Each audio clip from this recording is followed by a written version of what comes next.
I think we're running a few minutes behind, but we're going to go ahead and get the meeting started. If I could I have everyone to stand for the pledge?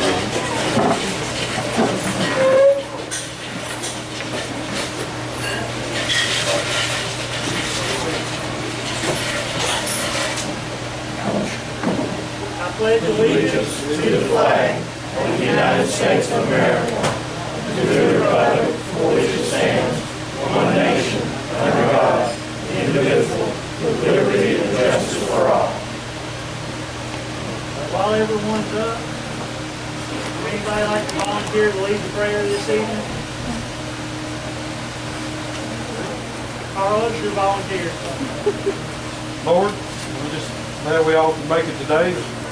Stand up for our rights. Maybe find some politicians that will do likewise. Help our country, Lord. Get everything back on track. Amen. Short and sweet. We have two different mayor's candidates here tonight, and a licensed commissioner.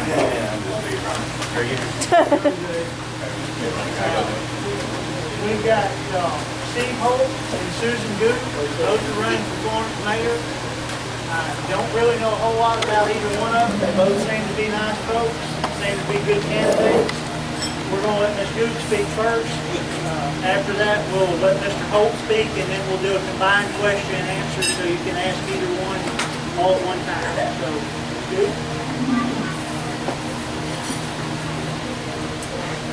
Thank y'all so much for allowing me to come and speak to you tonight. Now, I do have people behind me. I hope you all, if that's okay. We won't make faces. Don't do this. Anyway, I do want to thank you for allowing me to come and speak with you tonight. There's a few topics I would like to go over. I am a mayoral candidate, but first I want to tell you a little bit about myself. I'm a fourth-generation resident of the Shoals.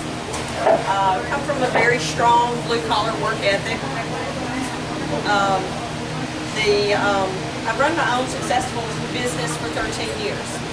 During that time, I've also run another smaller business where I have purchased kind of run-down houses in my neighborhood and bought them and refurbished them and turned them from rental back into single-family dwellings.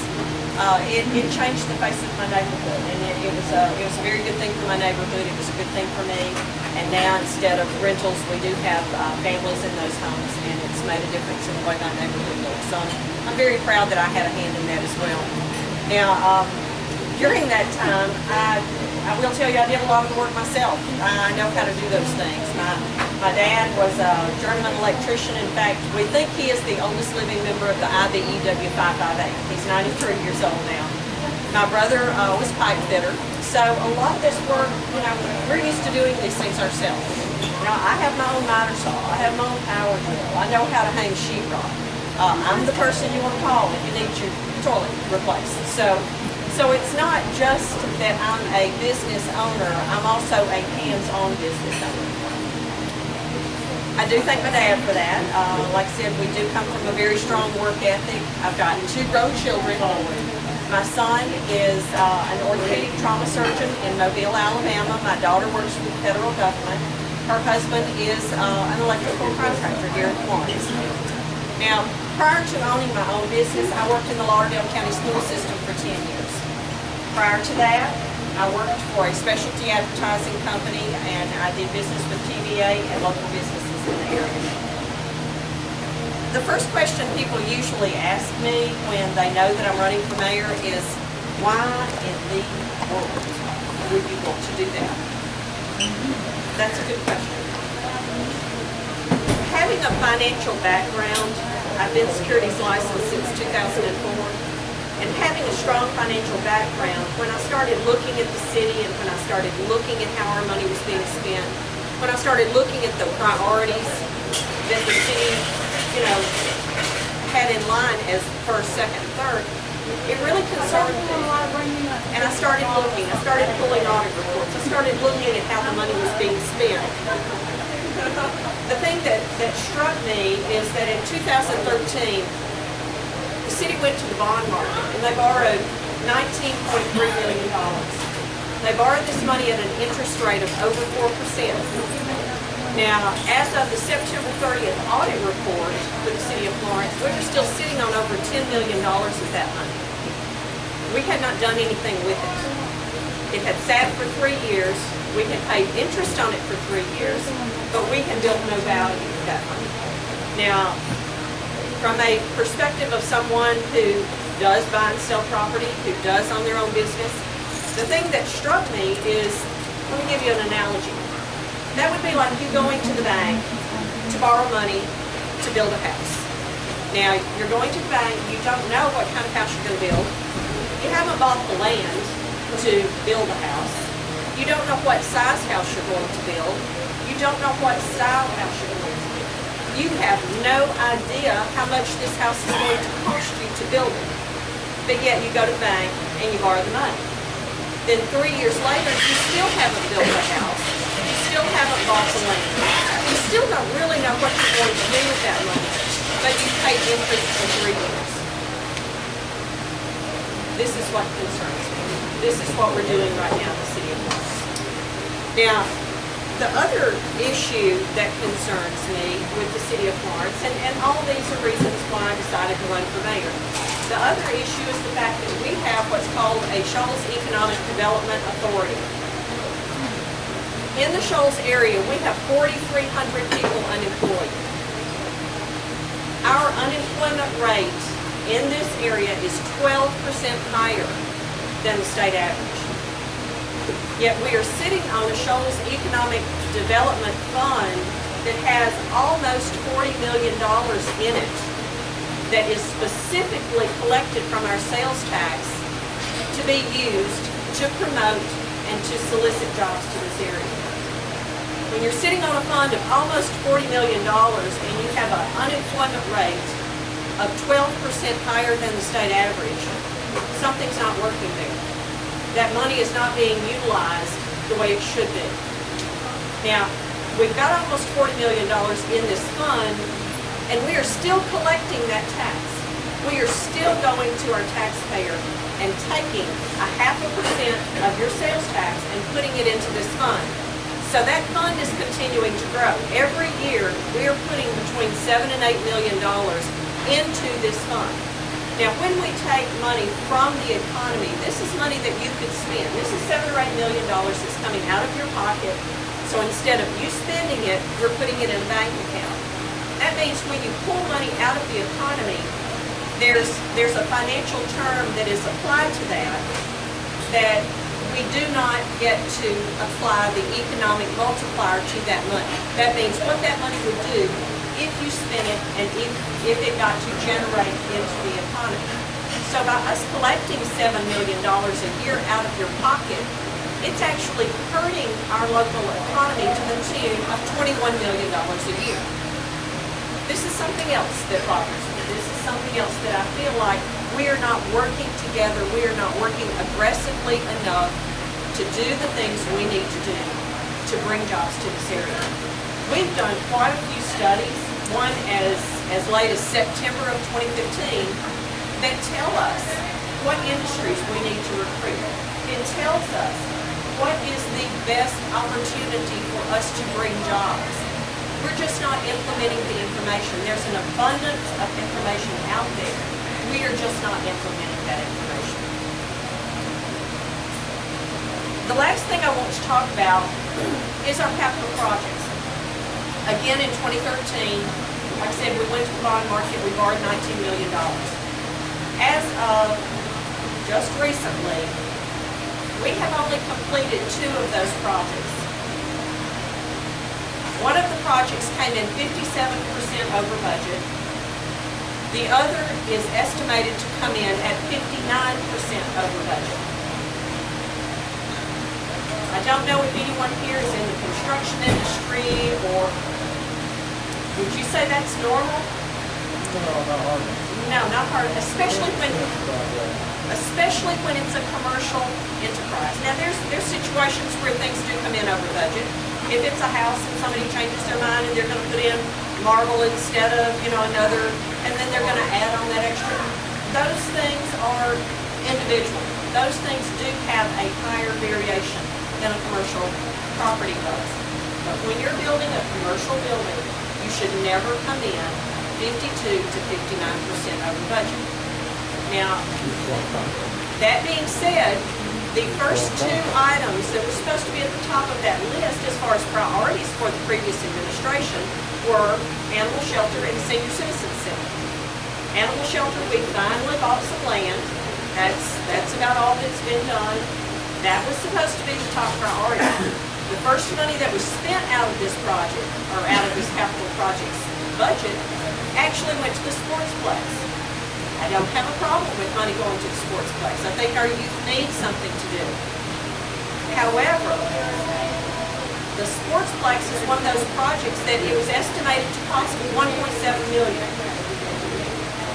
It was scheduled or said to have been completed in May of 2015. As of the trial balance sheet of July 19, 2016, our city council and mayor are still pulling money out of that capital project's budget to go toward the sportsplex, a project that was deemed finished in May of 2015. We're not going to have enough money in this budget to do some of the things that the citizens of Florence asked for. A lot of the things that are on the capital projects plan are things that we actually asked for as citizens back in 2007. A comprehensive long-term plan was put in place in 2007 specifically from requests and specifically from town hall meetings that were put together where the citizens could voice their opinion and say, this is what we want to do. This is what we want our city to look like. This is what we feel like would enhance the quality of life for us as citizens of Florence. Those things are not being addressed. That's another reason I'm running. Another thing when we're talking about, and I did say that was the last thing, there is one more thing. I would like for Florence to be a city where if a business is coming to town or if an individual is relocating to this city, I want us to be an ease of doing business city. I'm in business. I know what customer service means. I know what customer service does. I don't think we're doing ease of doing business in the city of Florence. We're making some steps and we're doing a little bit better. But I don't know if any of you have ever tried to go and change utilities at the utility department. I mean, the people are nice, but we're still requiring people to take off work, to go down to the utility department, to stand in line, to wait your turn, to get a handwritten receipt, so that we can go back to another window and stand in line to pay. This is a burden on our citizens. Other cities have what's called a start, stop, and move. It's all done online. This is something that the citizens of Florence, even though, well, now that's going to cost a little bit of money to do that. When you look at the cost of the citizens, when you look at the cost to the taxpayers, when you have to take off work 3 hours, and guess what? You know, they scale down during lunch hour, so if you go in your lunch hour, it's a little bit tougher. and they're open from, you know, basically when we're at work. So we need to rethink some of these things. We need to make Florence an ease of doing business city, and that's something I would really like for us to look into. I want us to make it easy for people to come. I want us to make it easy for them to do business with us. I want to make it easy for businesses to do business with us. And even though we are making some headway with that, I don't think we're where we should be. My name is Susan July Meeting, again, fourth generation Florence. The election is August 23rd, and I'm asking for your support. I'm asking for your vote. If you have any questions for us, we are going to be available later. Ask me anything you want. And thank you for your attention, and thank you for your time. Thank you, Ms. Goode. If you would, hold your questions until after Mr. Holt is able to speak. We'll do both at one time. Mr. Holt? Thank you, Devin. Appreciate it. Can y'all hear me? I know you can't see me, but can you hear me? My name's Steve Holt, and I am a candidate for mayor of the city of Florence. A little bit about me. I grew up on a tobacco farm in East Tennessee. I've never picked cotton. No, we grew tobacco, and I learned how to grow tobacco and for a lot of years. My dad worked 2 jobs. We had a small farm.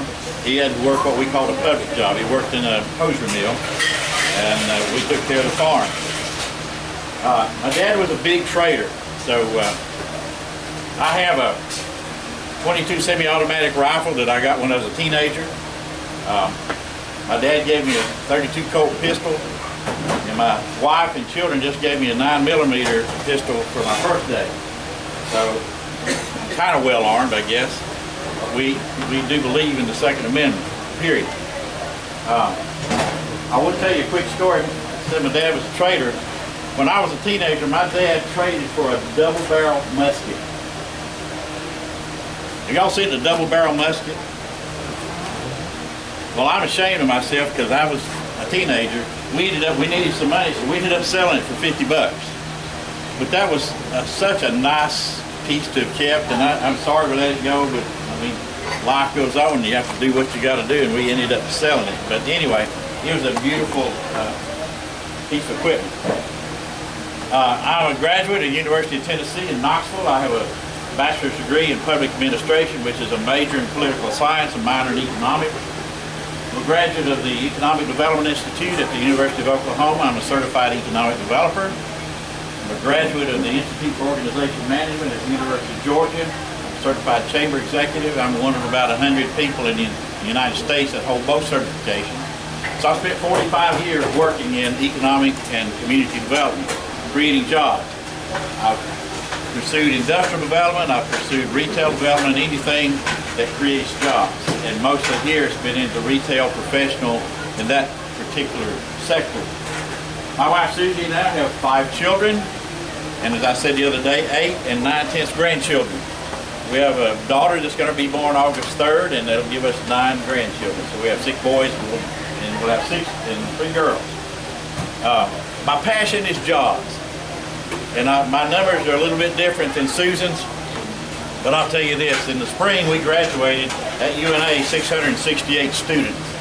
At Northwest Shoals we graduated 340 students. At Florence High School we graduated 332 students.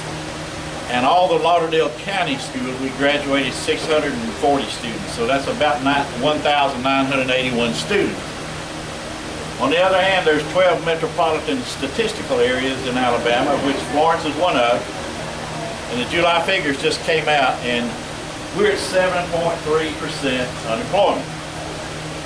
So last month we were at 10th. Now we're tied with Anniston for 11th out of the 12. Mobile's dead last at 7.5%, so we're slightly ahead of Mobile.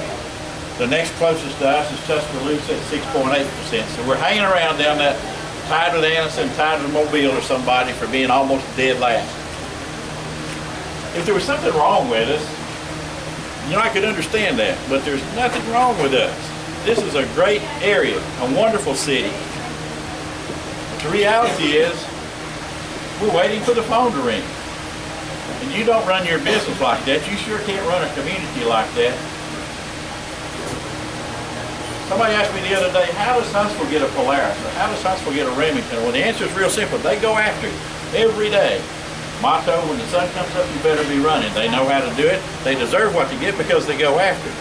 We got to wait for the phone to ring. We're not going to do that anymore. I want to call somebody every day outside of this market. Manufacturing, retail, professional, whatever it is. But I'm going to go after it every day. I've met with almost all of the city departments, and the communication there is basically missing. The current administration says they're a quarterback, and that's the way it is. My position, I equate the mayor to being a coach. The coach can't run a game and win a game, or expect to, if they don't talk to their players. I'm a fanatic team player, and I make my commitment that we're going to talk to the frontline professionals all the time. I don't have all the answers, I don't have all the questions. But I learn, and everybody learns when we talk to each other. That's a big issue with me. What you get from me is integrity and honesty and character. That's all I have to offer. I sleep good at night. I don't have any big money behind me. I've raised most of my campaign, mostly $100 contributions, and I'm grateful for that. So I'm not obligating anybody. Don't plan to be obligated, never have. So no sense starting now. In my heart it says do the right things for the right reasons every day. And that's all I know to tell you about me. I'm a born-again Christian. I love the Lord. I love my family. And I love what I do. And I want to do it for the city of Florence for the next 4 years. Steve Holt.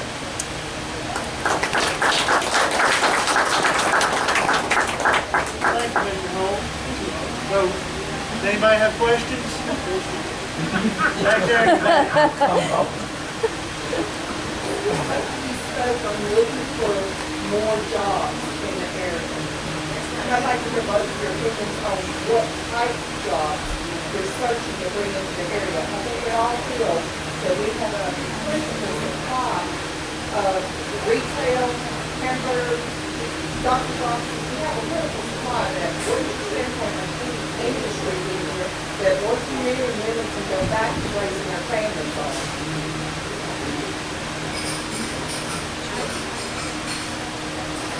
I think when we start looking to recruit jobs, I think we've got to change the mindset of what we are. We've got to change who, how, and what we're trying to recruit to this area. You know, my dad retired from rentals. I understand what that job did for my family. My brother retired from rentals. My other brother retired from International Paper. He was there when he wrote it to the ground. So that's what my family comes from. Now, I do think that the jobs that we are recruiting from their age to now, it is changing. A lot of our industrial jobs are changing. A lot of them are becoming more automated. However, that does not mean that good paying jobs are not out there. The study that I referenced that we got back in September of 2016 focuses on specific industries that we should be able to recruit to this area. These are industries that fit the demographic, and they are those type jobs. Now, right off the top of my head, I can't tell you exactly what they are, but they do fit within that demographic. This was a study that was done specifically to tell us what this market, what our workforce, and what industry we need to be going after and recruiting. It's just a matter of we're not going after and we're not recruiting those jobs. I do tend to agree with Steve when he says we're waiting for phone ring. And we can't do that. Our families can't afford to do that. Because, like I said, I know what that means to a family. I know what that good paying job can do for a family. I know what that means to get that paycheck and know that you're going to get that paycheck and be able to build retirement benefits at the same time. So, I hope that answered your question. I don't know that I can specifically say which one.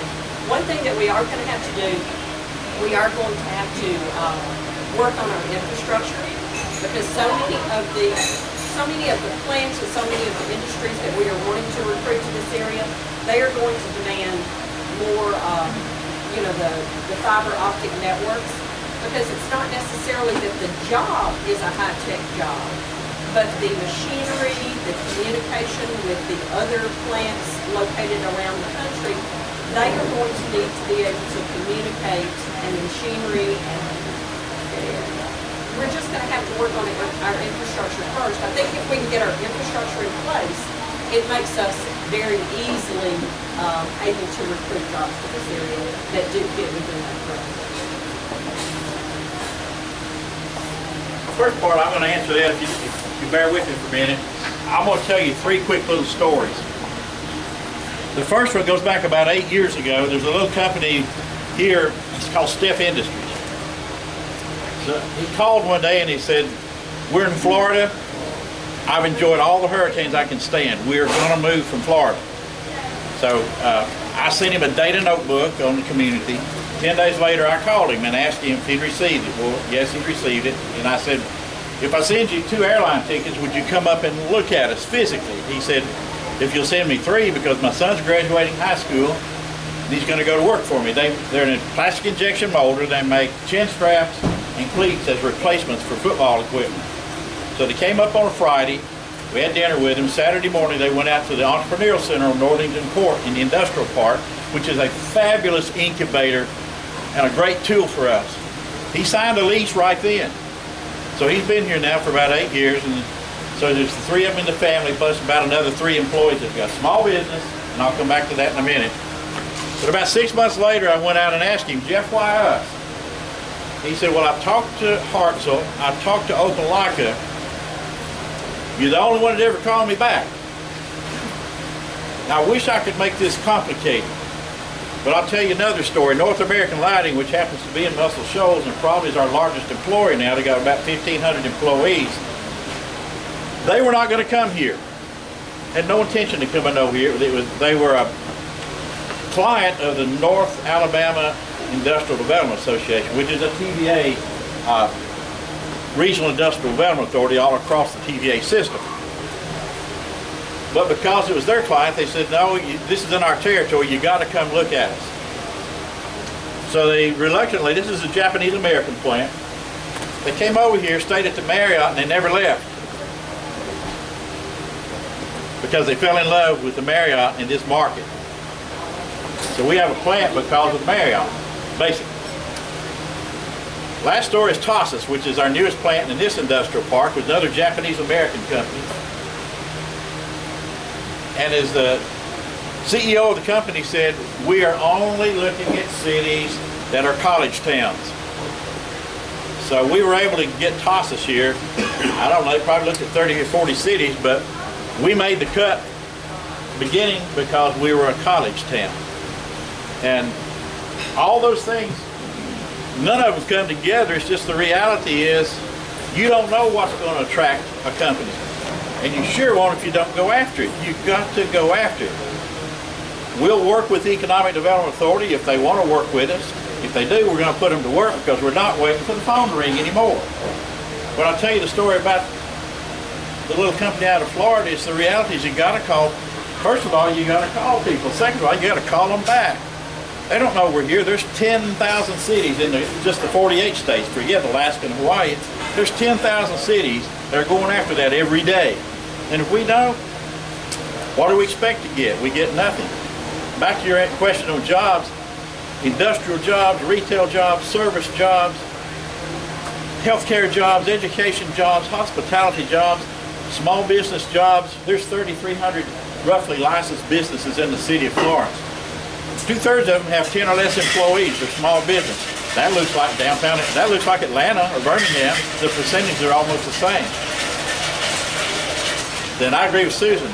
We're going to make this the most business-friendly city in the South. No more excuses. Not 3 reasons why we can't do something, but 4 or 5 reasons how we're going to get it done. We got to get it done. Any barriers are there, they're going to come down.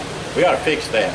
So when somebody comes here and says, I want to invest or they want to expand, we're going to make it so easy they're going to say, wow. But any kind of job, when I first got into this business, I might take too much time. When I first got into this business, my first trip was to Detroit, Michigan. I was working with the state. We were going on a recruiting trip. So we're staying at the downtown Hotel Pontchartrain right in downtown Detroit. First night there, I'm a kid, 22, 23 years old. I didn't know any better, so I'm going out to eat. So I asked the concierge, where's a good place to eat close by here? And he said, sir, are you going out by yourself? I said, yeah, I'm a dumb kid from the South. He said, I can't let you do that. I cannot allow you to leave this hotel by yourself. It's not safe. Now that was 1972. So look around the shoals and have a great appreciation for Florence and Lauderdale County. What a wonderful, wonderful place it is, because you can walk safely almost anywhere. That was 40 plus years ago and they wouldn't let you go outside the hotel. Target those markets. Baltimore, Chicago, Memphis. If I had the money, I would hire a recruiter and put them in California. Who wants to be in California anyway? Or Memphis.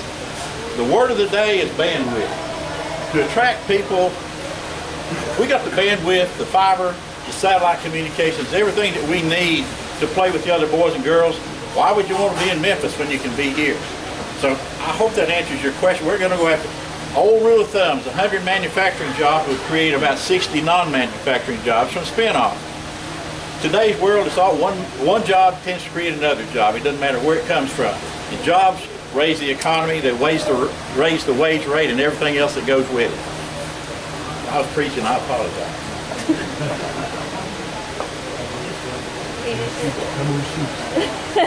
What about the possibility of a Kennesaw ordinance?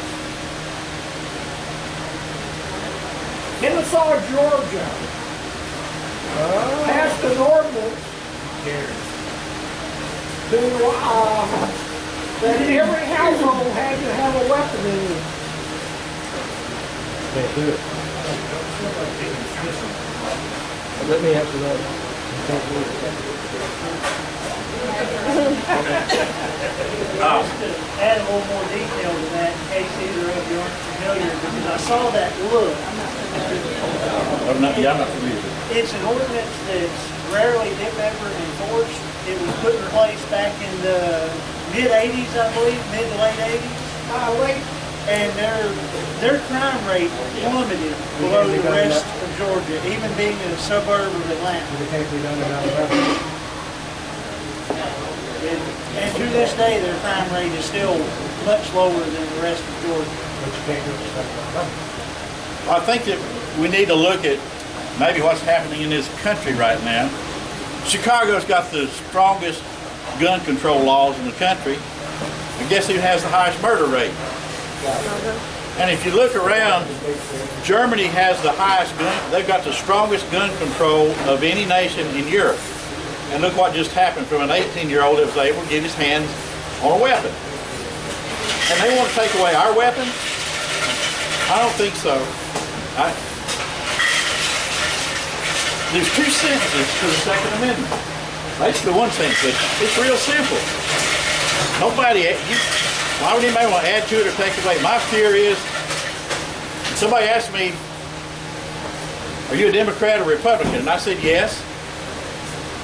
I voted for Bud Kramer, I voted for Tammy Irons, I voted for Don Sigelman, but I voted for Richard Shelby, I voted for Jeff Sessions, I voted for Rodney. I try to vote for the person, but I have a real fear if one of our national candidates gets selected and they've got the power to appoint 3 Supreme Court justices, they're going to go after our Second Amendment. And that's going to create real havoc at the local and state level because we're not going to let it happen. But we got to control the top first. And I don't know, if we can't do it in Alabama, I don't think our founding fathers had any second thoughts about that Second Amendment, that a well-armed militia and the right of the people to carry arms. Just don't kick from that.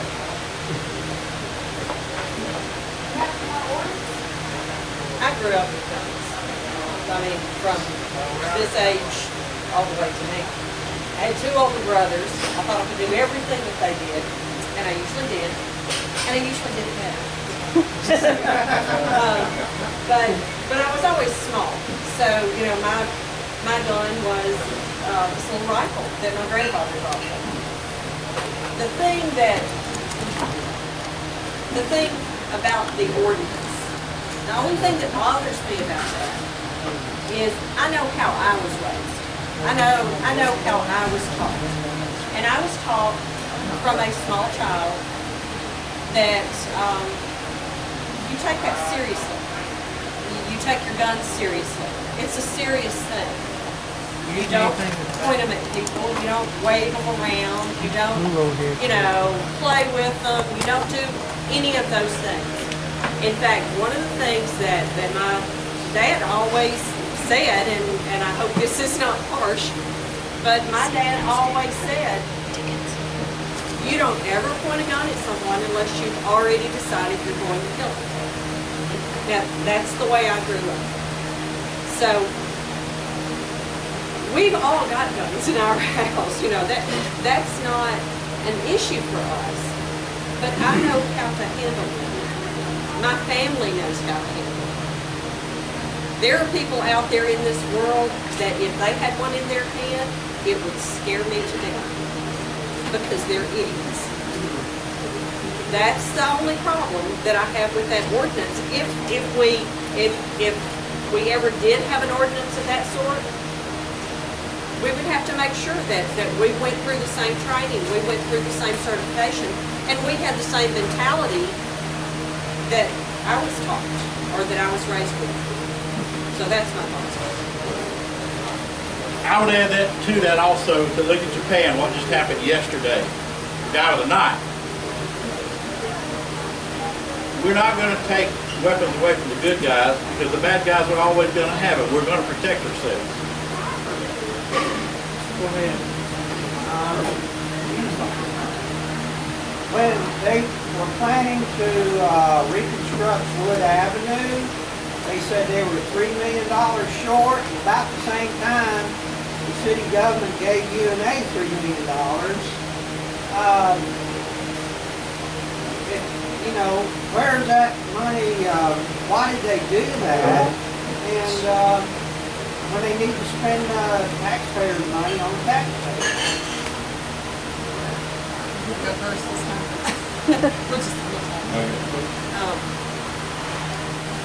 As far as I've looked at the audit report. I've pulled the audit reports for the last 3 or 4 years in the city of Florence. They're all online. I would encourage you, if you have an accounting background, if you have a financial background, pull them and look at them. It's very interesting. The thing I would tell you is if they really wanted to do that project, they would come up with the money to do that project. And what amazes me is that they are tearing that road up and they're paving it, but they're not replacing the water lines underneath it. Does anybody know what the different colors of the of the fire hydrants mean? You know okay. Let me give you some information on this. In Florence, we've got over 108 miles of old galvanized line that is between 50 and 70 plus years old. If the fire hydrant has a red cap on it, that means that fire hydrant is only capable of putting out up to 500 gallons a minute. That's like a volunteer fire department tanker truck. If it's an orange cap, it's between 500 and 1,000 gallons a minute. That's better, but it's still not great. If it is a green, that is between 1,000 and 1,500. If the cap is blue, it's 1,500 plus. When you're driving around the city, I want you to start noticing the colors of the fire hydrants. The one in front of my house is red. That means if my house catches on fire, my house is probably going to burn to the ground. It also means that our fire protection class rating, this is the insurance agent in me coming out, it also means that the fire protection class rating for the city of Florence is higher than it should be. It's higher than it could be. We've got good equipment. We've got updated equipment. But because of our water lines in the city of Florence, your homeowner's insurance is higher than it should be. So your problem, I did a quote on mine, I'm paying about $200 more a year on my homeowners because of the fire protection class rating in the city of Florence. So that being said, the money is there. They could have the money. They just need to prioritize. We've wasted $1.5 million in interest on that money that we borrowed, that we've sat on. We've paid $1.5 million in interest without building value, without doing anything with that money. So it's all about money management. It's all about doing the right thing at the right time. But also, when you're talking about the money that they gave to UNA, that was $3 million that the city of Florence decided to partner with UNA on. When you're looking at UNA, UNA is actually one of the largest economic drivers right now in the city of Florence. Each student there, we've got 7,000 students there, and each student there creates an economic impact of over $20,000 for the city of Florence. In 1995, the city of Florence decided to support the Florence City Schools. They are giving to Florence City Schools 37% of 1% sales tax. That means and this is in addition to the money that we are pledged to give to our school systems in Florence. Every year, in addition to the money that we are pledged and committed to give to the City of Florence schools, we're giving them this 37% of the 1% sales tax. That equates to several $1 million a year that they're giving to our Florence City schools patrons. I'm not opposed to that either, but we don't do anything for UNA. And UNA is actually a larger economic driver for the City of Florence than Florence City Schools is. So I think when we're looking at giving money to our schools, in fact, over the past 5 to 7 years, UNA is getting less and less money from the state. You know, they are cutting back on the higher education. So every bit of that is now on the backs, or well, not every bit of it, but a large percentage of that is on the backs of our students. And that's why you're seeing the tuition increases as well. So I'm not opposed to the $3 million being given to UNA. I don't think giving them $3 million to UNA is what preventing them from doing the right thing.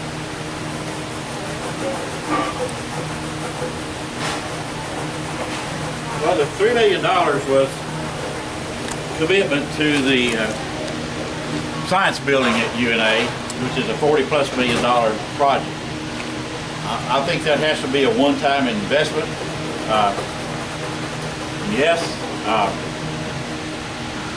100 students here in this market over 4 years is about $1 million for this economy. So you take that times 7,000 plus students, and it is a huge economic, maybe our largest economic engine in the shoals, at least in Florence. I don't disagree with what they did in that investment. I think it was good because we're going to have an engineering technology program there where you can get a 4-year degree, not an engineering degree, but an engineering tech degree. And that's a career move that I think is a good one. It maybe puts our foot in the door for other things in the years to come. So I thought that was a smart investment. Wood Avenue, yeah, by the time the historical commission got through with everything we were going to have to do as a city, replace those pipes, now what are we going to do? We're going to end up paving. We'll cut down some beautiful trees. We're going to repave Wood Avenue. That's about what we're going to get out of it. It's going to have a cost overrun, just like Tennessee Street and Streetscape, and just like the Indian Mound Museum. My guess is, after seeing that $19 million plus bond issue, is that it looks like they almost took darts and threw it at the project and said, "This is." And yeah, the animal shelter, the senior citizen center was the tops of those. But all this went to the 2nd district, which I think probably had political influence rather than wise planning. But in terms of what it cost, I really think they must have threw darts at it and said, well, this is going to cost this, and this is going to cost this. And came up with $19 million, and it's not costing that. There's cost overruns, huge cost overruns on the Indian Mountain Museum.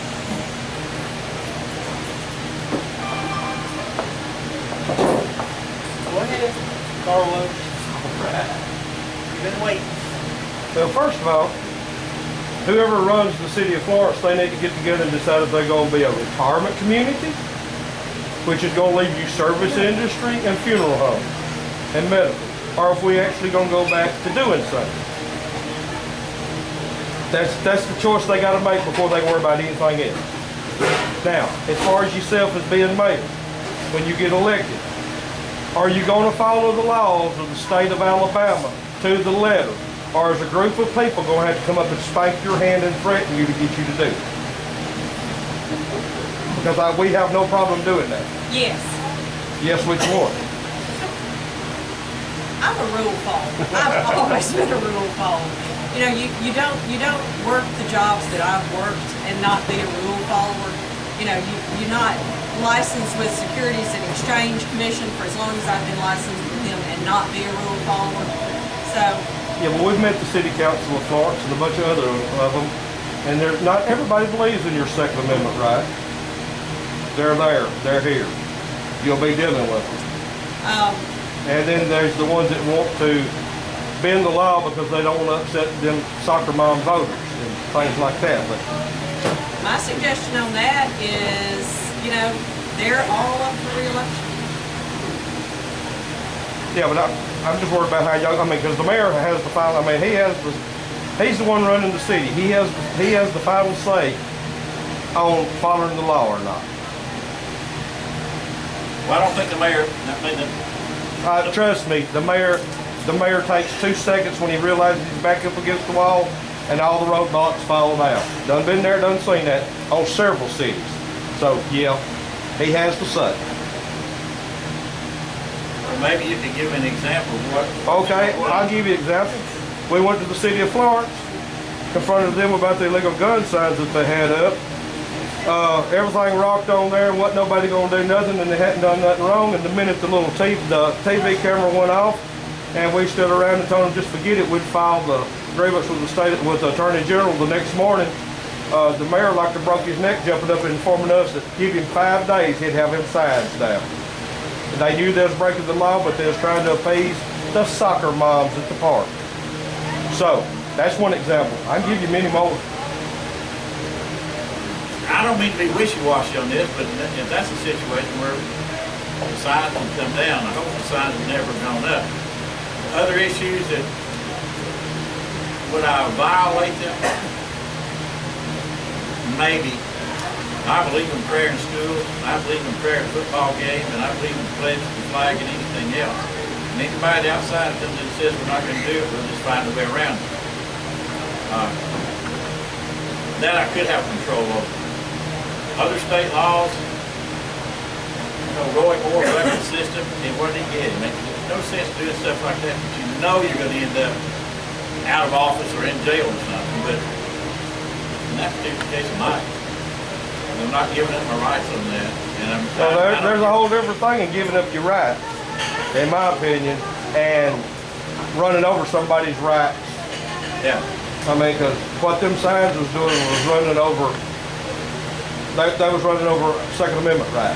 And it was against state law. And it's against state law, yeah. And state law says that they are the only, they have the only say-so in gun laws in Alabama. No city can make any, they can't make any gun law. None. And I have no problem supporting any part of the Second Amendment. Again, it's barely 2 sentences, and it doesn't say anything about an automatic rifle or anything else. It just says my right to bear arms. And So we just want the you. rest of it's semantics. So just leave it alone. My thing is just wondering if you're going to support the law and the Constitution. The answer to that, yes.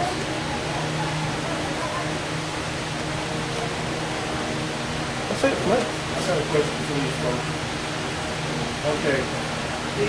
Back in 2007, 2008, we got sold a bill of goods here now in Florence, Alabama, with the Marriott and golf course and all kinds of wonders that were coming to our fair city. None of them happened. We got a nice hotel, got a nice splash pad for the kids, but none of those other wonders and fine jobs and big money never showed up. This all goes back to that, you want to be a retirement place or you want to make things. We want to make things for them. So we need $15, $20 an hour job. But the other thing is don't be victimized. If either one of you get elected to be mayor, don't be victimized by the old boy network. They're too busy lining their pockets to pay attention to what we need here in the city. You were talking about that 1.4% interest or $1 million that we paid on interest. What do you want to bet there's a little bit extra that's been disappeared somewhere down the line that's in a percentage point? You'd have to check because it's just been sitting in a bank. Banks tend to lose things. Sounds like an explanation. You know, we're getting tired of being sold a bill of goods. Well, I think I can address that. I want to make it very clear. I have never been part of the good old boy network. Ever. Don't intend to be. That's why I'm running for mayor. And when you are looking at what we want to bring to this area, I'm not opposed to bringing some retirement people to this area. This is a great place to retire. Bringing retirement people to this area, you know what they bring with them? They bring their retirement accounts with them. And you know what to do with it? They eat, they have lawn care. But you know what? That's okay. That's okay, because they are contributing to our economy. But you can't put They all your do- eggs in one basket. No, you can't. You've got, just like with my financial background, the number one thing I have to do, or the number one thing I communicate with my clients is, you've got to diversify. If you want a solid, strong portfolio, you've got to diversify. You cannot have all your eggs in one basket.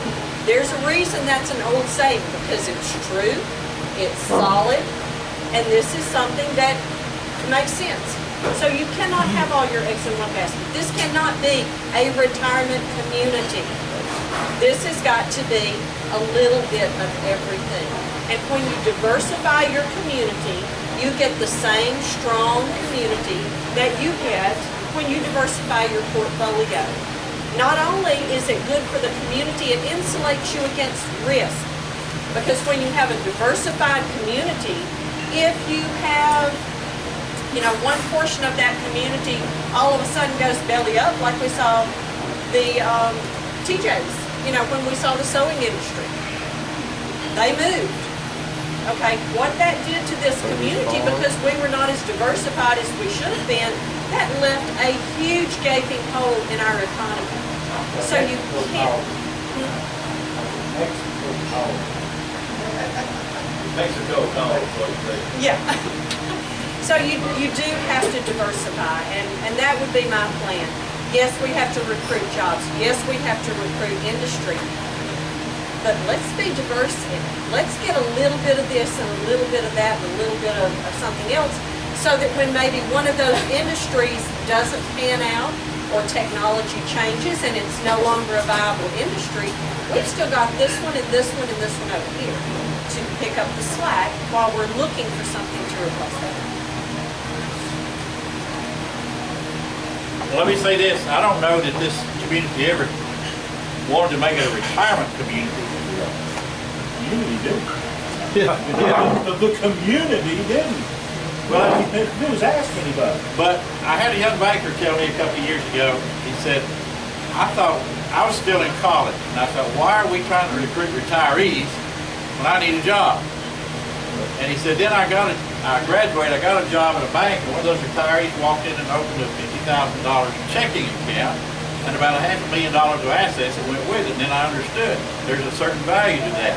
If you took all the retirees in the whole Shoals market right now, of a population of 150,000, it might be 2 or 3% of this market. And again, there's nothing wrong with that. You build it anywhere you can. In terms of the Marriott, I said a minute ago, North American Lighting is here because of the Marriott. The thing that the Marriott did for us in the golf courses, I don't play golf. I don't know if you do or not either. But if you look at the golf courses in the Marriott, we've now had people here from every state in the United States and about 30 international countries that have come here that would never have found us. And I think it did, and I give Dr. Bronner a lot of credit for this. Alabama still struggles with that image. Being last in this, being last in that, being whatever we are, and the world beats up on us. And it's not fair, because you walk into this market and you do say, wow, it's a beautiful place. But the Marriott put us on the map. And someday I think we'll see some of that investment. Somebody says, this is a beautiful place, I want to live here, I want to invest here. I hope that'll happen. Now that was done with a $20 million bond issue, which $18 million went into that entire project. And there's $2 million left for Veterans Park for the development of it, probably for the infrastructure of it. And that was done with a 2-cent gasoline tax. 20-year bond issue, and it's paying out about 4 to 5 years ahead of schedule. So that project's now 11, almost 12 years old. That 2-cent gasoline tax will sunset. It automatically goes off when that bond is paid off. So next year, 2018, somewhere along there, that 2 cents, that goes off automatically.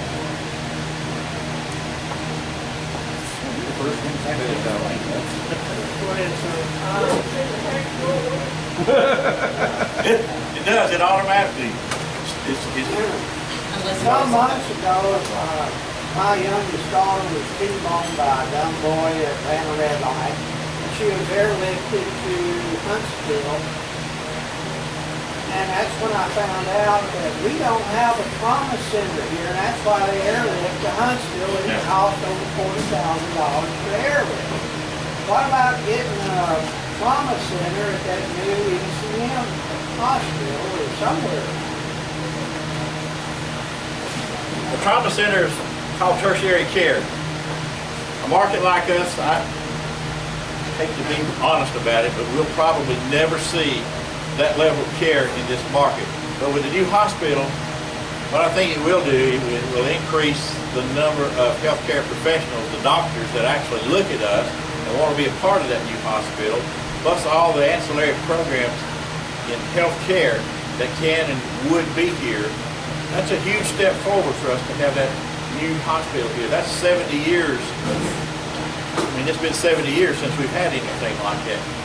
The chances are, I won't say, I shouldn't say never, but the chances are slim that we would get tertiary care here, or a level of that. Huntsville probably covers, well, Huntsville, Birmingham, or Nashville. Those big markets are going to get. We don't have the population to justify it.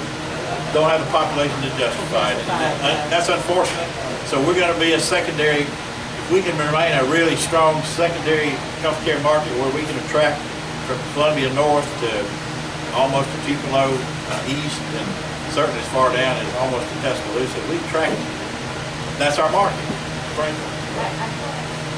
As part of the health profession that you're talking about, we graduate 2 classes a year from UNA, Show, Calhoun, and what do? They work here for less than 6 months till they lose the new off of that graduating. And then they're gone because we're ranked lower than Mississippi in pay. I mean, I've been a nurse for a long time, and I can go over here to ECM and they're going to give me $14 an hour. Because the market's flooded. Because they have all these new graduates who have not a clue what they're doing.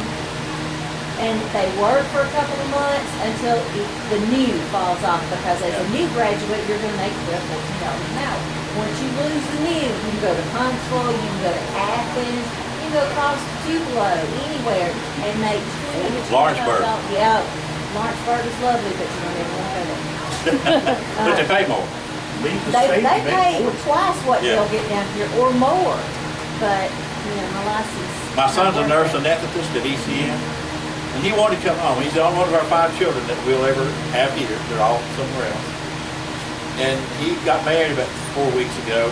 His wife was a nurse at Vanderbilt. So she's moved here and she's a nurse now at ECM. And we're well aware of the pay scale difference. Yeah. I don't know exactly what I can add to that, but I do have to agree with you. You know, we're not going to have a trauma center here. My son is a surgeon at the trauma center in Mobile, and we're actually very fortunate to have one as close as we do, being in Huntsville. And it does go to the demographics, it goes to the sheer population. Now our new hospital and the different ones will have the ability to stabilize. You know, they do take in trauma patients, but it's only for stabilization to be transported to a different facility. One of the things as far as pay scales, and this is something that's kind of a pet peeve with me, you know, I've got 2 full-time employees, 1 part-time employee. That's not counting the people who work with me when I am refurbishing a house. I've got a licensed carpenter, I've got a licensed electrician, I've got 2 plumbers. Anyway, you know, I've got people I also employ in the other line of work. You know, their salary is not completely dependent on me, but I do contribute a nice percentage of what they take home every year comes from me. That being said, and again, blue collar, I understand the importance of equal pay. I understand the importance of living wage. A lot of our city employees are in the same boat that you're in. And as a business owner who does employ full-time people, I understand that it's a lot more cost effective for me to pay a good employee than it is for me to lose an employee and train another, look for another one, train another one, get them certified, get them licensed. That's a huge cost to me. So again, when we're talking about employees, whether it's in our healthcare or in our city, it is much more cost effective for us to pay a good living wage and know that our good employees are going to stay. I want Florence to be the place where when you're looking for a job, this is where you want to be. I want the good employees to be fighting to get a job here. And right now, all we are doing is we are training people for somebody else. We've got a revolving door. We are incurring the cost for that training. And then they're out the door. So we've got to change our perspective on it. John, you have a question.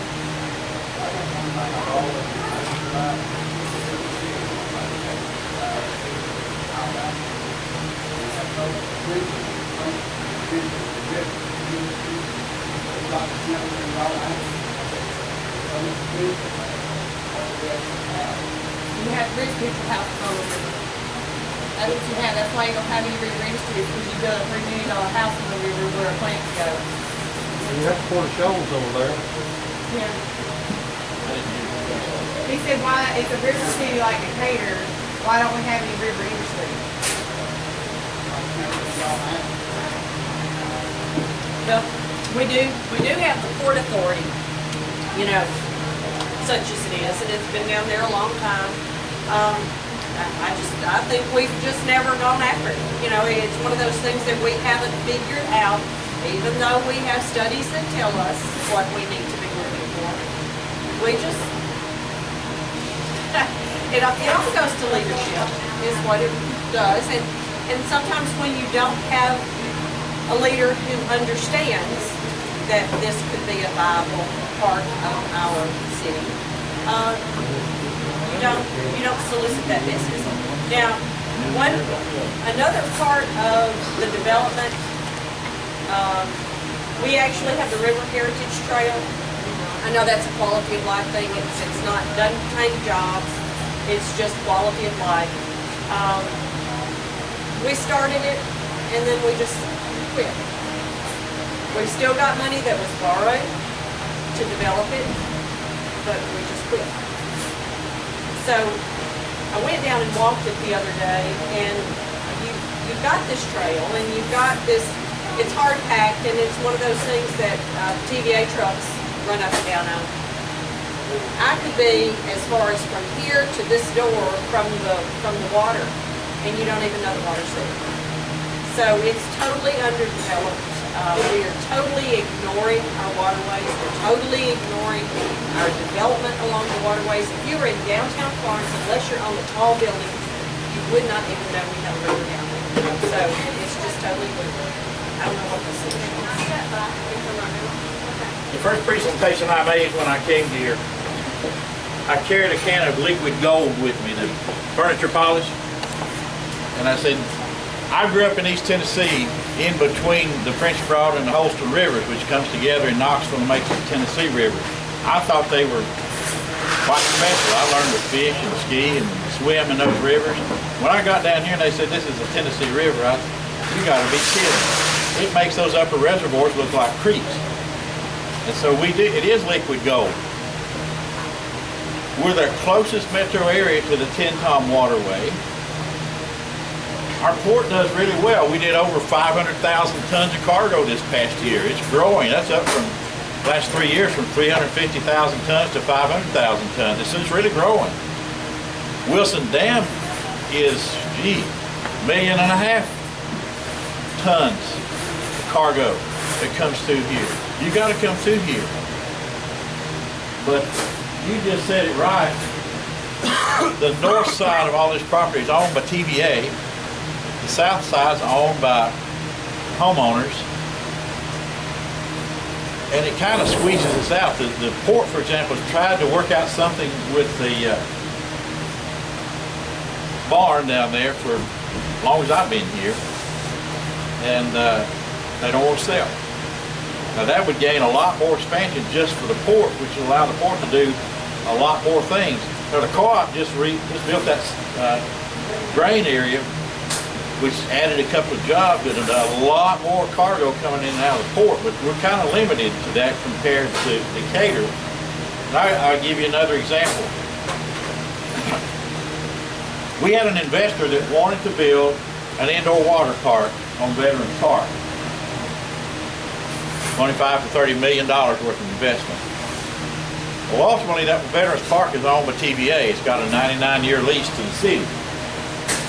And it's leased for recreation. This was a private investment. So TVA said, all right, you've got to have an environmental study, an archaeological study, a historic study, a scenic vista study, and an Indiana bat study. Whatever that means. And oh yeah, that's probably going to cost about $150,000 to $200,000 in US pay for it. And then we'll make a decision on whether or not we'll do it. Well, that's a roundabout way of saying, we're not going to do that. One of the biggest challenges we have here is TVA owns more property in our market than they do anywhere in that 7-state area. They control a huge amount of property here. And if you work for TVA or retire from TVA, you probably have seen that over the years, but huge control of land here by TVA, and we're hard pressed. Veterans Park's a prime example, McFarland Park's a prime example. To get past the TVA hurdle to do what we need to do is like climbing a mountain. If we could get cooperation out of TVA, we could in fact do some other things along the waterway. Now this, if you ever go up in the upper reservoirs, you'll see right now they're all full pools. But watch about September, October, and they disappear. The Cherokee Lake and Douglas Lakes, Boone Lake, all those lakes up there will disappear down to the riverbed because all that water comes down here to maintain Wilson Lake at a plus or minus 3 feet fluctuation. And that's important because we have all this water navigation. It's critical to us, but yeah. I think the city and the county both have ignored the port. They invest little to nothing into it, and it's a huge asset to it. It is our interstate. We can move a barge anywhere from here, or bring it into anywhere from here. I would be a whole lot more interested in that port and making some good things happen. Whether or not that attracts an industry, or what if it attracts warehousing, or if it attracts holding tanks. Well, you know, there's all kinds of things that could attract there, but we've got to have access to it. Yeah, because out of all of that tonnage, how many actual companies is that diverse through? 7 or 8? That's about right. Yeah. That's about right. I mean, the co-op may be the biggest one now. You got co-op, yeah, Castilian,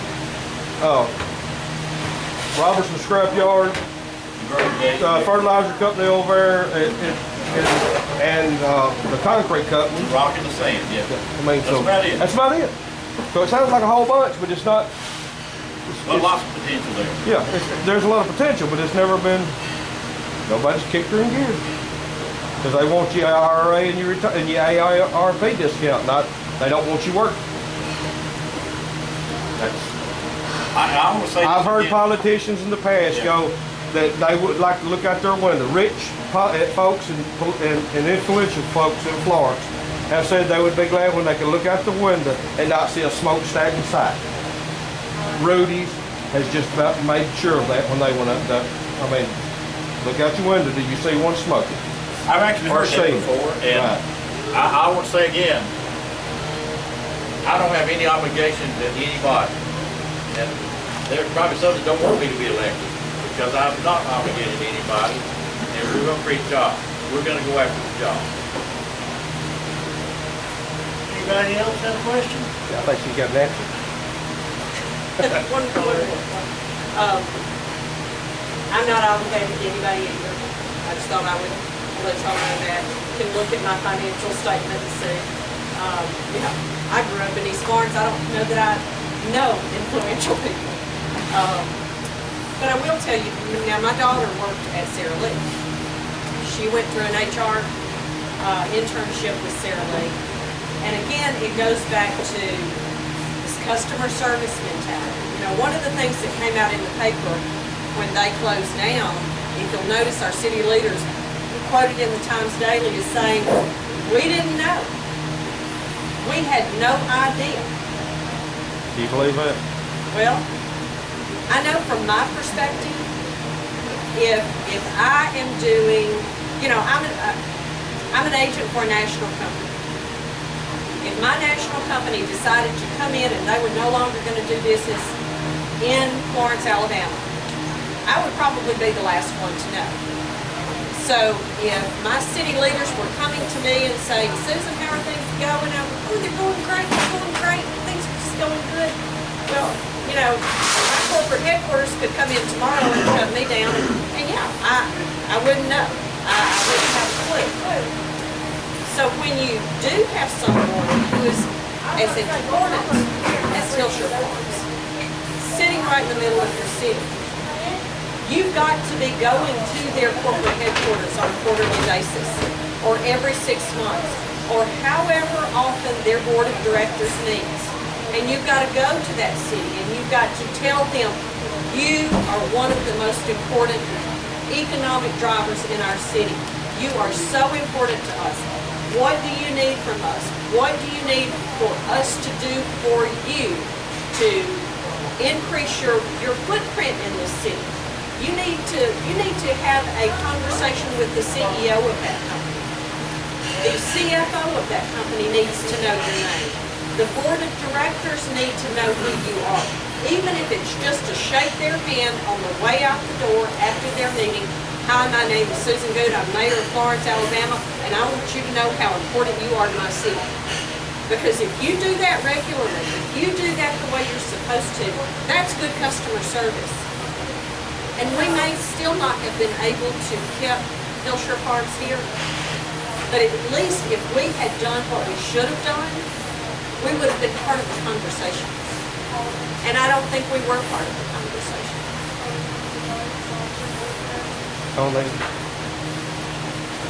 I personally talked with Hillshire leadership.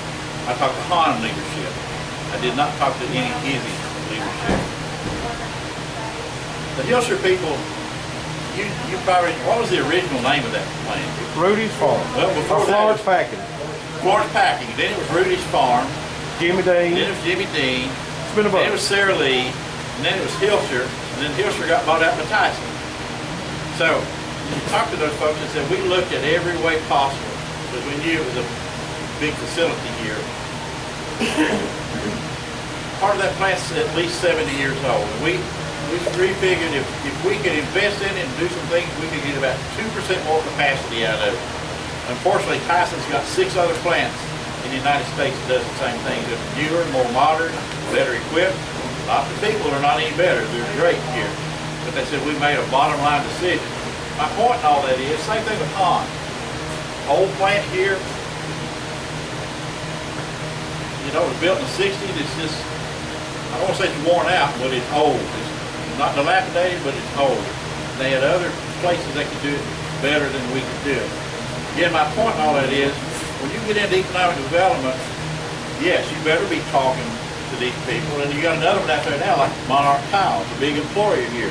That plant's some of it's 60+ years old. We better be in their face and tell them how great they are quite often. But the reality is, life cycles happen.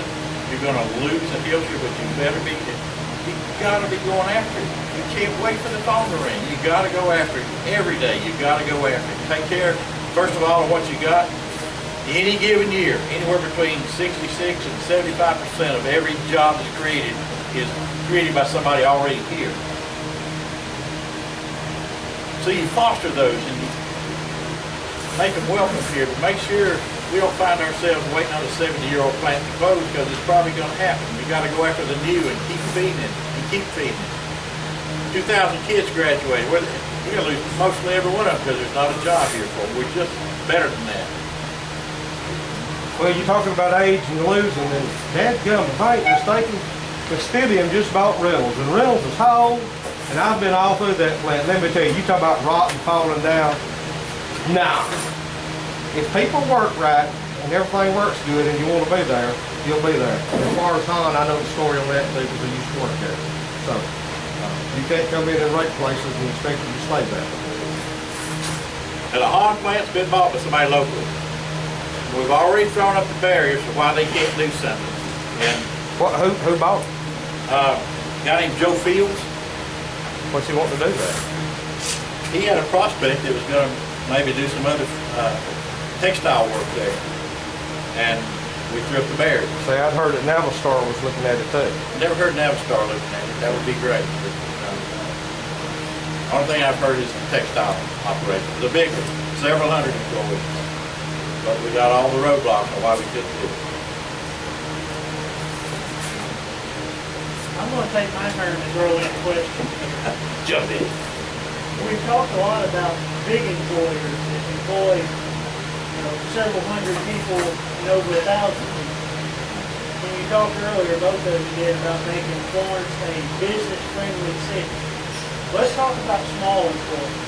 Let's talk about the people that, somebody like myself that might employ me and one or two other people.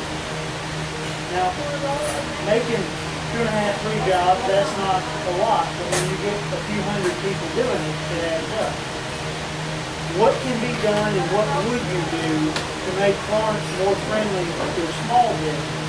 Because for somebody like me, if I want to come into Florence and fix your gutters, I have to have $1 million umbrella policy and pay workers' comp, 2/3 to half of which, depending on if you figure on 1 or 2 employees, I don't even get to use. It's your insurance agent, they call it a ghost policy.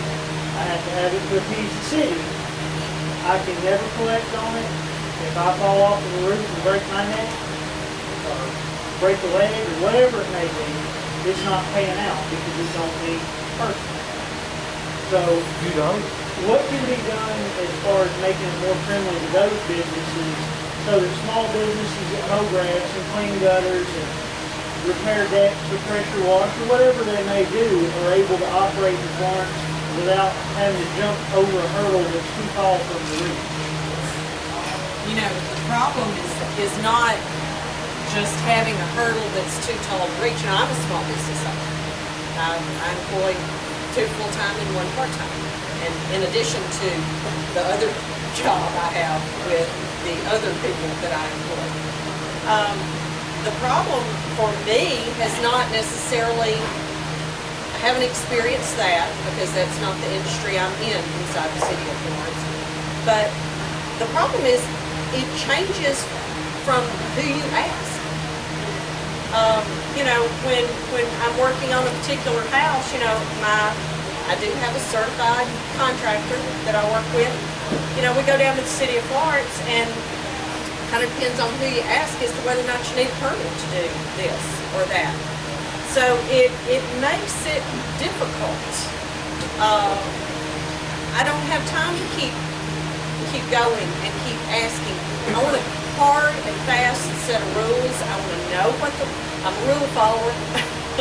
I want to know what the rules are. Because if I know what the rules are, I'll abide by the rules. But they've also got to be realistic enough for a business my size. And that's sometimes something that I think we don't do. Everything is geared to a larger footprint than the smaller footprint. I'm a member of the Business Council of Alabama. They do encourage, they promote small business. And that's one of the things that they even look at.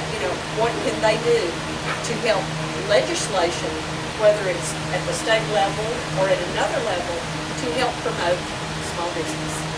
I don't really have the answer to it. That's one of those things that once you get into the position of being able to meet with department heads, I think that is something that we can change. But I think it's one of those things that until we get to that point and really sit down and evaluate the departments that handle those things, we did put something in place called the one-stop shop, which is kind of funny because it is a one-stop shop. You know, there's one person in charge of it, but what that one person does is tells you, you need to go over here, you need to go over here, you need to go over here. So, We've ran into that before, even with the Shoals Yeah. Second Amendment. It took me 3 days and called to half a dozen different people to find out if we could stand out beside the road holding up signs. yeah, exactly. I got multiple different answers throughout that experience. That was my experience as well. So, And I can say for a fact that the city of Florence loses out on revenue that it should have because there are a number of people in my line of work that it basically falls back to that it's easier to ask forgiveness than permission because it's been made so hard to do it legally and above board and follow all the rules that eventually you get to a point to where you start telling people, you know, if we just go ahead and fix it, there's a 99% chance nobody will ever even know you fixed it. Let me, several years ago, you remember Harold Printing burned? That's probably been 10 years ago now, but Harold burned.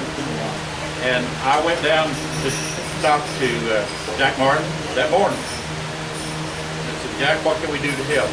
You want to use our office, you want to use our fax machine, our copier, whatever we've got, you can use until you get something up and going. And he said, well, that's the first thing I've heard today. The city came by and said I had to go down to City Hall and buy a $100 permit to turn off the electricity. Then I had to get another $100 permit to clean up. Then the telephone company came by and said, you got to have another $100 permit to close the phone. He said, all I've heard today is what I've got to do, and my place just burned. Nobody came. Same thing with Stags. You remember Stags burned a few years ago? I went down to talk to Lynn and Pat. I said, you need our copier, you need an office, you need our phone, whatever you need. Come sit down, make yourself at home. Said the same thing. You're the first person today that said anything encouraging. All I've heard is what I have to do, what I have to do, not what can I do to help.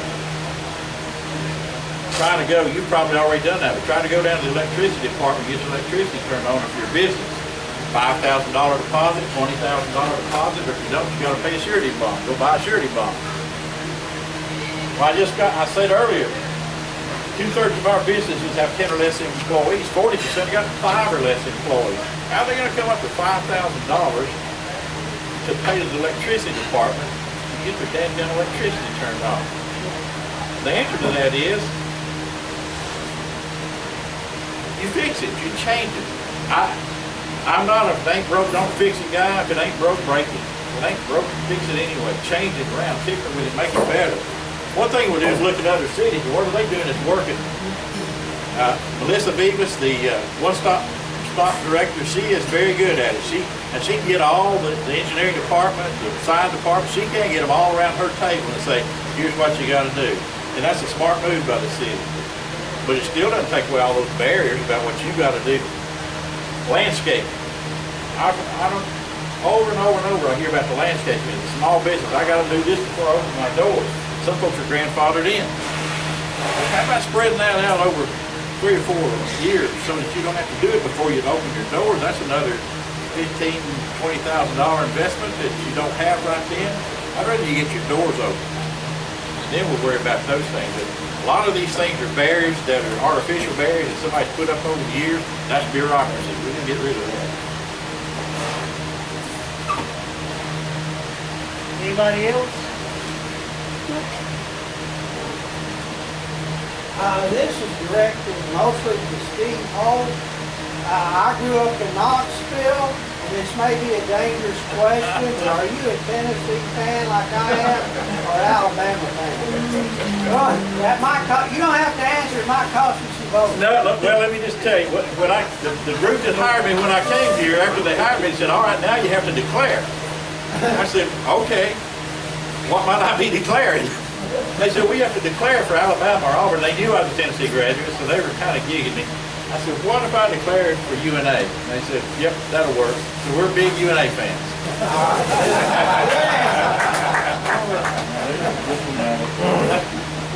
We're getting kind of tight on time, so since we're down to the football questions, You can quit, Rodney. We're all voting for you anyway.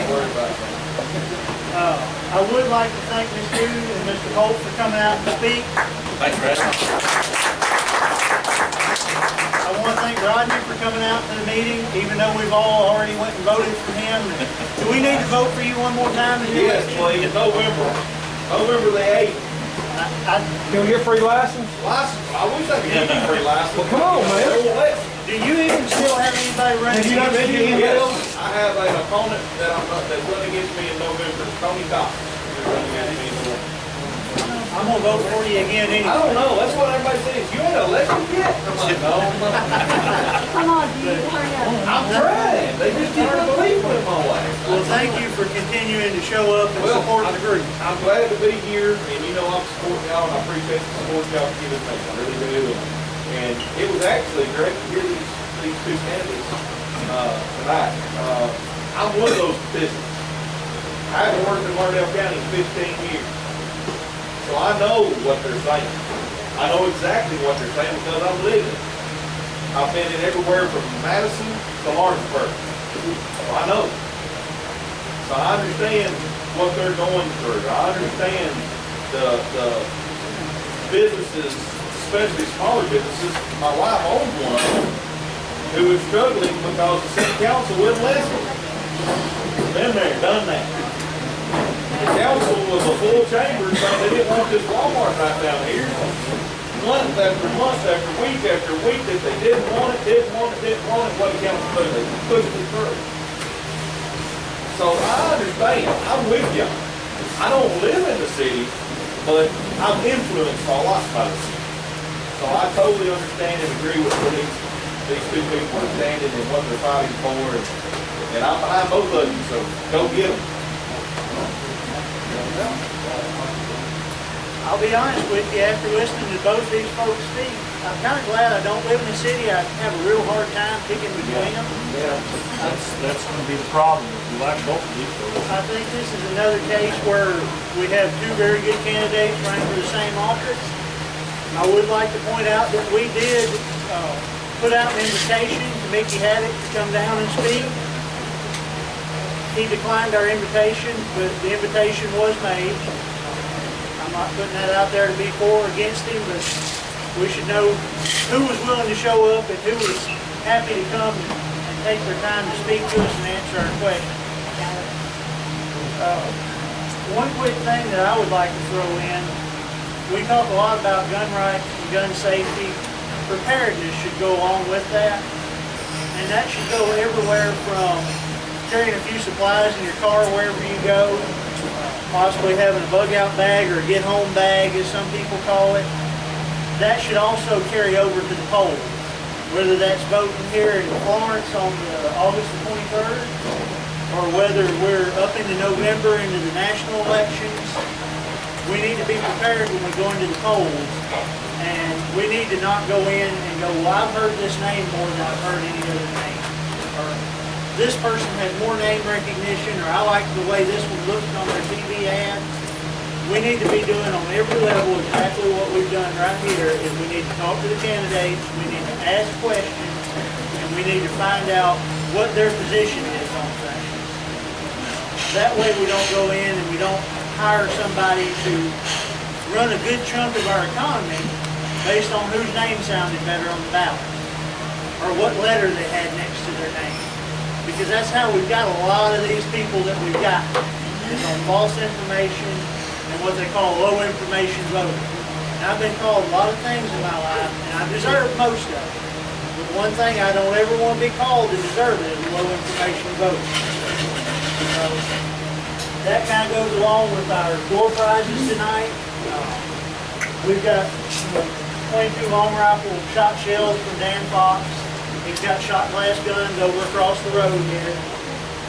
If you don't have enough guns, and none of us have enough, we heard the 3-gun thing, you're just getting started. I'm carrying almost that many now.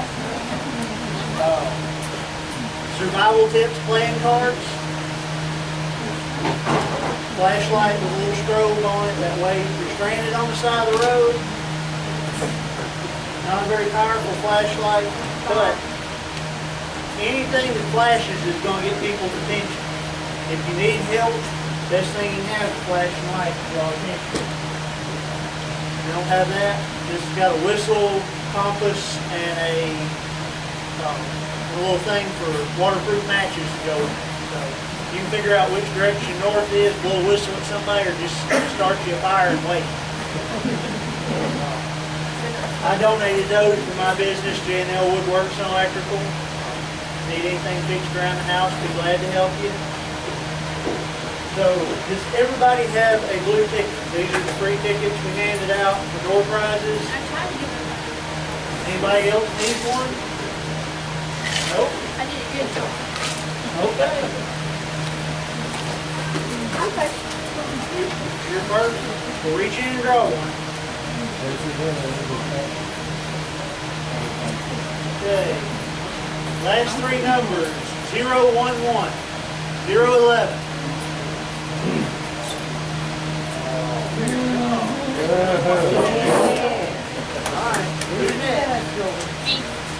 I see the brownie creation just going away. 023. Come get some.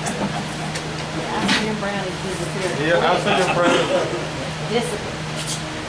Down. Hey, I tell you, Susan, I like your brownies too. What's your number? 25. That was it. No, we're not Democrats. We can't do it that way. 006. 006. I'll take that. Well now. Would you like the 22 shells or the whistle? I'll bring it to you.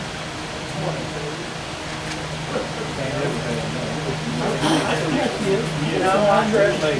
I did. All right, one more. I got you back. Here you go. Well, you should have told me. I didn't hear you. So I know. 010, 010.